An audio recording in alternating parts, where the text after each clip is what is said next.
So Katie's been working with this lady for a year, and we've bought a lot of homes from her. She still has another, I think, 20 beyond this that we still have access to, which is great.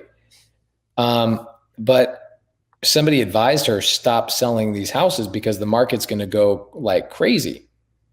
So Katie's like, sorry guys, we're going to have to hold off for a couple of weeks. Don't worry, I'll get back in her good graces. She's got somebody chirping in her ear saying, hold out, hold out, hold out. So I go, Katie, tell the seller I will pay Zillow price plus $20,000 for these houses.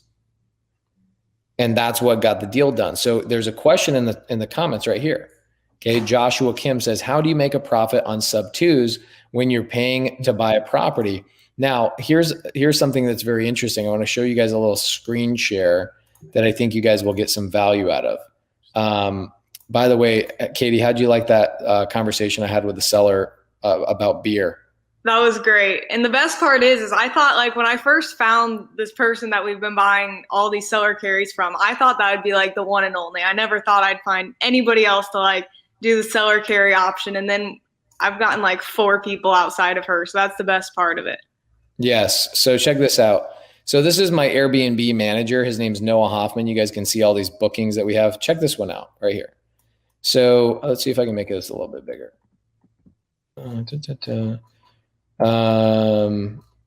Sorry, it kicked me down. Right here. So 14,900 collected for the Dallas house in May. Expenses were $5,000.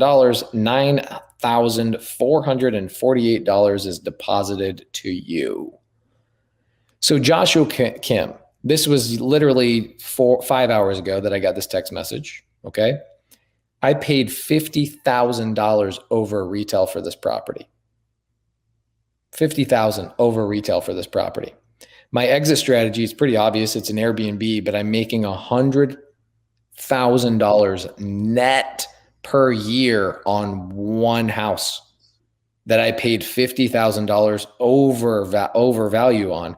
Now, here's the other interesting thing about it is that I understand the market is crazy right now. So I'm not going to count my chickens right now, but I have also, since I bought that house in December, I've also made $75,000 in equity. So I'm no longer underwater. I actually have $25,000 in equity, and I've made $60,000 in the last 6 months. So does that answer your question on how you make money on properties with little equity? I actually paid $50,000 over what they were worth. Now, the deals Katie just locked up with this seller, she's locked up a lot of deals with this seller because Katie has a killer relationship with the seller, and her follow-up game is insane. She continually is told no by the seller's son 3 times a week. Yeah, literally. Like I see the text messages, and Katie's like, okay, just got to flirt with them or say something nice to them or whatever it is. And I got to just keep going. And she just, every couple of weeks, she'll get more houses from the seller and other sellers. So these 9 houses, I think the contract actually states Zillow price plus 20,000. Does it not? Yeah, the funny part is when I sent them to title, she's got like a good relationship with title. She's had like 50 houses, so they know her. And they said, you don't even need to sign the contract, just tell us you're ready to go. So I called title and I was like, hey, she's ready to go.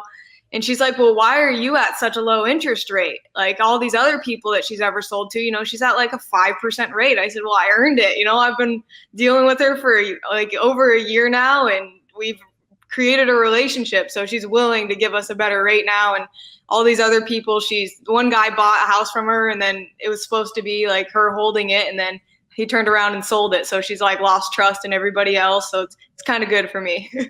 So for everybody that's wholesaling, I want to be really clear. I've bought these types of deals from Brent Daniels as well.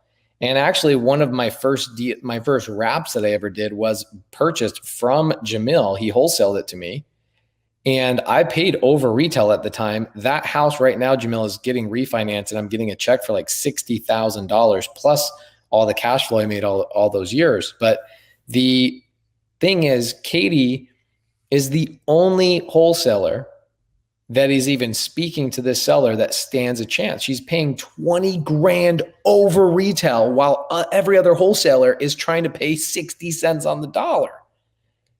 It is crazy. And then Katie gets to keep some of these houses. She gets the depreciation. She's getting the cash flow. She's getting you guys are watching this inflation bubble go crazy. Like, look at Katie with her properties. Just you'll make as much money this year, Katie, on your handful of rentals as you will with all your earned income. Just all your sleeping, your money that's being made while you're sleeping. You'll make $300,000, $400,000, $500,000 this year easy on your holds, just sitting on them.